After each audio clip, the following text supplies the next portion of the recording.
هغه لاړ انصار یې راجمع کړو څومره انصار چې هغه ټول یې راجمع او بیا سعد رضی الله عنه پیغمبر صلی الله علیه وسلم پسې راغی وی یا رسول الله قد اجتمع لك هذا الحي من الانصار انصار ټول دغه ځای کې راجمع شوي ناست پیغمبر صلی الله علیه وسلم راغی فحمد الله واثنى عليه بالذي هو له اهل وحمد وثناء او بيوي يا معشر الانصار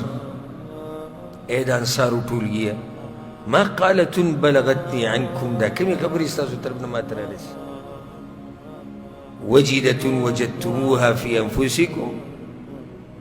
زړونو کې بس خبرې راغلي دي راورسېدې ماته الم آتكم ضلالا فهداكم الله زه چې درلم تاسو ګمراهان نه وئ نو الله دله هدایت درکړو هغوی به وایي بل الله ورسوله امن وافضل او یا رسول الله او د الله د رسول احسان دی دغه او جړل ټولو سرونه ټیټ نیولي بیا ورته وایي ومتفرقین فالفکم الله بي تاسو ټول ګډوډ نه وئ د یو بل سره جنګونه کول الله زما د لس را جمع کړي نه هغوی به او احسان د الله دی او بیا د الله د پیغمبر دی او جړل به د سترګو د اوښکې روانې وعالة فاغناكم الله بي تاسو غریبانان نه وئ الله زما د لس مالداره کړي هغوی او احسان د الله دی او بیا د الله د رسول دی او جړاګانې کولې پیغمبر صلی الله علیه وسلم ورته دغه جواب پرېږدي الا تجیبونني صحیح جواب راکړه تاسو جواب ولې نه کوئ تاسو خو جاړئ ټول تاسو خو دغه یو خبره کوئ چې او الله او د الله د رسول احسان دی ناغه ټولو په جمع وي وبماذا نجيبك يا رسول الله یا رسول الله نو تاسو له موږ څه جواب درکوو موږ تاسو سره خبرې نشو کولی داسې قدرمن خلک وو داسې اوچت مؤمنان پیغمبر صلی الله علیه وسلم ورته اما والله لو شئتم لقلتم فلصدقتم وصدقتم په الله مې د قسمې تاسو هم خبرې کولی شوئ خو نه یې کوئ ځکه چې عزتمن خلک یئ ځکه چې درانه خلک یئ ځکه چې مؤمنان یئ ځکه چې د پیغمبر قدر کوئ ځکه چې حیاناک یئ یعنې تاسو داسې خبرې کولی شئ چې رښتیا به یې او خلک به راته هم رښتینې وایي ولې تاسو ما ته دا نشئ ویلی چې اتیتنا مکذبا فصدقناک صحیح ده خو ته چې موږ پسې رالې چا راته هم رښتینی نه وي موږ درته رښتینی ویلی دي د هغوی هغه جړاګانې ښه ډېرې شي ومخذولا فنصرناک تاسو ما ته دا ویلی شئ چې ته خو د مکې نه قوم شړلی وي موږ دله ځای درکړی تا سره چا مرسته نه کوله موږ در سره مرسته کړې وطریدا فآویناک ته مکې والا شړلی نه وي موږ دله خپلې علاقې درکړې وي موږ تا نه بچي قربان کړي دي موږ تا نه خپل مالونه قربان کړي دي وعائلا فاغنیناک ته غریب نه وي موږ پسې چې رالي خو مالداره شوي زموږ سره اوسېده که نه تاسو ټول دا خبرې کولی شوئ خو نه کوئ ځکه چې ستاسو ایمانونه ډېر اوچت دي ځکه چې ستاسو اخلاق ډېر اوچت دي ټولو انصارو جړل یو روایت کې راځي وایي دومره وجړل حتی اخضلوا لحاهم تر دې چې د اوښکې د هغوی په دې ګیرو روانې وي د اوښکې د هغوی په دې ګیرو داسې روانې وي او د ګیرې د دې زنګنانو سره لګېدلې وي غلي ناسو صرف به جړاګانې کولې او د پیغمبر صلی الله علیه وسلم خبرو ته غوږ یې بیا ورته پیغمبر صلی الله علیه وسلم وی یا معشر الانصار اوجدتم في انفسكم في لعاعة من الدنيا تألفت بها قوما ليسلموا تاسو دیو سپکی دنیا د لاسه په زړه کې خبرې رالي دنیا څه شی دی دا مال څه شی دی دا خو ما دوی له په دې ورکو چې دوی په دې اسلام کې مضبوط شي ووکلتکم الی اسلامکم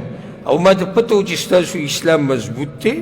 تاسو دې خبرو د ضرورت نه لرئ نو ځکه ما دا قوم تاسو باندې مخکې کړی دی افلا ترضون یا معشر الانصار ای د انصارو ټولګې تاسو په دې نه راځي ان يذهب الناس بالشاة والبعير چې خلک به د ځان سره وخان او ګړي بوزي وترجعون برسول الله في رحالكم او تاسو به د ځان سره پیغمبر واپس خپلو کورونو ته بوزئ فوالذي نفس محمد بيده لولا الهجرة لكنت امرأ من الانصار. پیغمبر صلی الله علیه وسلم ته په الله مې دي قسم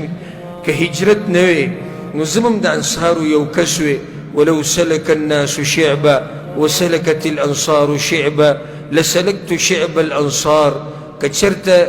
ټول دنیا په یو طرف روان شي او انصار په بل طرف روان شي پیغمبر صلی الله علیه وسلم وی زمم د انصارو په لار تللی وي. اللهم ارحم الانصار وابناء الانصار وابناء ابناء الانصار. یا الله وی رحم وکړه په انصارو باندې، یا الله رحم وکړه د انصارو په بچو باندې، او یا الله رحم وکړه د انصارو د بچو په بچو باندې. د ښایسته دعا پیغمبر صلی الله علیه وسلم د هغوی دپاره وغوښته.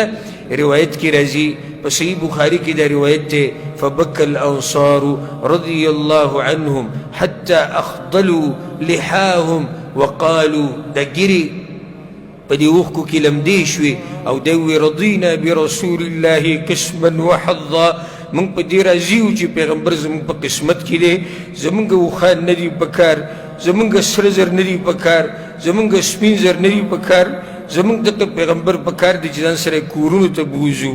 دلته دا خبره یاده کوي چې انصارو په دې زړه کې چې دا خبره راغلې ده هغه هم دا وه دوی یېرېدلي وو چې دا پیغمبر خو راغی مکه یې فتح کړه او زموږ نه دلته پاتې شو، د خپل قوم سره میلاو شو، نو زموږ مدینه به موږ ته خالي پاتې شي. پیغمبر صلی الله علیه وسلم وی نه زه به تاسو سره واپس ځمه مدینې ته. واپس پیغمبر صلی الله علیه وسلم مدینې ته تللی دی او هغه به انشاءالله پر روان درس کې بیانو. او مدینه کې د هغه وخته پورې ژوند تېر کړی دی چې کله پسې ملک الموت راغی او د پیغمبر صلی الله علیه وسلم نه ساه واخیسته. خو هغه انصار هغه پیغمبر صلی الله علیه وسلم نه دي پرېښودي. پیغمبر صلی الله علیه وسلم د ژوند د اخرني ساه پورې او د ساه وتو پورې د انصارو سره ملګری و. د انصارو په علاقه کې اوسېدو، د انصارو په ځمکه باندې اوسېدو. هغه ځای کې ژوند تېر کړی دی چې هغې ته پیغمبر صلی الله علیه وسلم چې کله راغی نو یوازې ملګري نه و، غریب و، چا وله ځای نه ورکو. پیغمبر صلی الله علیه وسلم په هغه ځای کې وخت تېر کړی دی او د هغه اوازه پورې د انصارو سره ملګری و چې کله عایشه رضی الله عنها او دا په ژوند کې د ټولو نه سخته ورځ د یاد یې کوي. په ژوند کې د ټولو نه سخته ورځ دا وه چې کله عایشې رضی الله عنها د خپلې کوټې د کړکۍ نه کپړه اوچته کړه وی راشئ ستاسو د پیغمبر نه ساه وتې دی، راشئ هغه کې حرکت نشته. نو هغه انصار د هغه وخته پورې د پیغمبر صلی الله علیه وسلم سره ملګري او پیغمبر صلی الله علیه وسلم د هغوی سره ملګري. انصار په دې باندې راضي وو چې پیغمبر دې زموږ سره لاړ شي. ځکه پیغمبر صلی الله علیه وسلم حدیث کې وی د انصارو سره محبت دا د ایمان نښه ده او د انصارو سره دشمني او د انصارو سره بغض دا د منافقت نښه ده. په دې طریقې سره انصار چې دی هغه راضي شو او د پیغمبر صلی الله علیه وسلم په دې کې ډېر حکمتونه چې ولې دغه کسان مخکې کړو. نو لوی حکمت پای کې پیغمبر صلی الله علیه وسلم ذکر کړی دی په بعضو روایتونو کې چې انی اعطي قوما اخاف ضلعهم وجزعهم. زه بعض قومونو له ګوله مال ورکومه په دې نه چې هغه د دې نورو نه غوره دي، خو په دې وله ورکومه ځکه چې هغوی کې کوږوالی. نو زه غواړم چې د هغوی نه دا کوږوالی وځي، زه غواړم چې هغوی په دې اسلام باندې مضبوط شي. یو روایت کې داسې راځي پیغمبر صلی الله علیه وسلم وی انی لاعطي رجالا حدیث عهدهم بکفر. زه هغه خلکو له مال ډېر ورکم چې هغوی کفر ته نږدې، په دې د لاسه کفر ته نږدې معنی چې کفر نه نه وي راوړېدلي، د دې د لاسه چې دوی د دې کفر نه زړه تور شي، په دې اسلام باندې د دوی زړه مضبوط شي. په روایت کې داسې راځي پیغمبر صلی الله علیه وسلم وی ان قریشا حدیث عهد بجاهلیة ومصیبه. قریش چې دي نوي نوي د جاهلیت نه راوتي دي، نوي نوي د شرک نه راوتي دي. وانی اردت ان